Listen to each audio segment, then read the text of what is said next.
Lungs फिर क्या करते हैं, इस ब्लड को साफ़ करके बॉडी इसे अपनी जो फैक्ट्री है, क्लीनिंग फैक्ट्री, वहाँ से साफ़ करके उसे वापस दिल में भेजता है।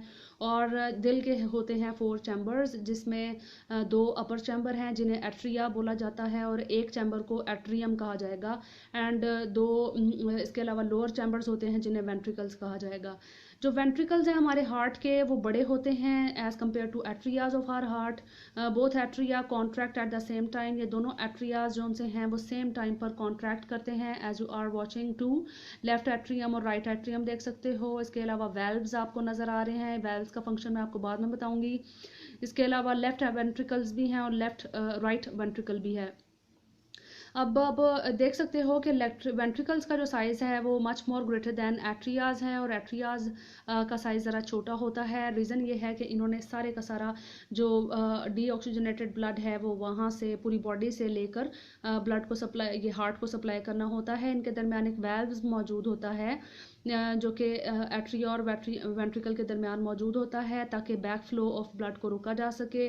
ये जो वाल्व्स हैं बैक फ्लो को रोकते हैं। डीऑक्सीजनेटेड ब्लड जो बॉडी से हमारे राइट एट्रियम में सबसे पहले आएगा। साफ़ सुथरा जो खून है, कम ऑक्सीजन वाला जो खून है, वो सबसे पहले हमारे डीऑक्सीजनेटेड ब्लड इस वेन के थ्रू, यानी इस वेन के थ्रू ये हमारी राइट एट्रिया के अंदर दाखिल होगा। यहाँ से फिर ये जाएगा राइट एट्रियम से लंग्स की तरफ जाएगा पल्मोनरी आर्टरी के थ्रू, और उसके बाद एट्रियम में आने के बाद ये लेफ़्ट एट्रियम में लंग्स में फ़िल्टर होने के बाद ये लेफ़्ट एट्रियम के अंदर आएगा। और यहाँ पर वेल्व्स मौजूद होते हैं जो कि बैक फ्लो को रोकते हैं। अब ये जो राइट वेंट्रिकल है ये pushes the blood to the lungs, वो लंग्स की तरफ वापस भेजेगा उसको, लंग्स को। And the left ventricle pushes the blood to the body, और ये जो लेफ़्ट वेंट्रिकल है वो इस ब्लड को, सारे ब्लड को, साफ़ सुथरे ऑक्सीजनेटेड ब्लड को पूरी बॉडी की तरफ पंप कर देगा।